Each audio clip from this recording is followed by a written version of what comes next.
સુરત આપ કોર્પોરેટર વરાછા કાર્યપાલ ઇજનેરની ઓફિસની બહાર ધરણા પર બેસ્યા હતા। આપ કોર્પોરેટર સેજલબેન માલવિયા વરાછા કાર્યપાલ ઇજનેર કમલેશ વસાવાની ઓફિસની બહાર ધરણા પર બેસ્યા હતા। સેજલબેન માલવિયાએ જણાવ્યું હતું કે વારંવાર રજૂઆતો છતાં પણ અધિકારીઓ ગાંઠતા નથી, ઉડાવ જવાબ આપીને છટકી જાય છે। અધિકારીઓ પોતાના મળતિયાઓને જ છાવરવામાં રસ ધરાવી રહ્યા છે। મારા વિસ્તારમાં ખૂબ ખાડા પડેલા છે, ખૂબ દબાણો છે, રેસિડેન્સમાં કોમર્શિયલ થઈ રહ્યું છે, તો એના માટે હું રજૂઆત કરવા આવે તો વસાવાભાઈ અહીંયાથી નીકળી ગયા કે જોઈ લેશું એવું કહીને નીકળી ગયા। 2 વર્ષથી સતત રજૂઆત કરવા છતાં એક પણ કામગીરી કાર્યપાલક વસાવાએ કરેલી વિસ્તારમાં રેસિડેન્સમાં કોમર્શિયલ ઇન્ડસ્ટ્રીયલ ઘણી જગ્યાએ બનાવી નાખી। નાના માણસોને ક્યાં રહેવા જવાનું?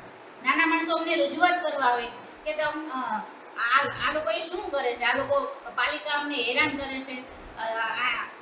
રેસિડેન્સમાં કોમર્શિયલ કરી નાખ્યું છે, જનતાનગર સોસાયટી છે, આદર્શનગર સોસાયટી છે, ગોપાલનગર સોસાયટી છે, વિઠ્ઠલનગર સોસાયટી છે, આવી કેટલી સોસાયટીઓ છે જ્યાં આવી પ્રવૃત્તિઓને આ લોકો પરમિશન આપે છે, ખુલ્લેઆમ પરમિશન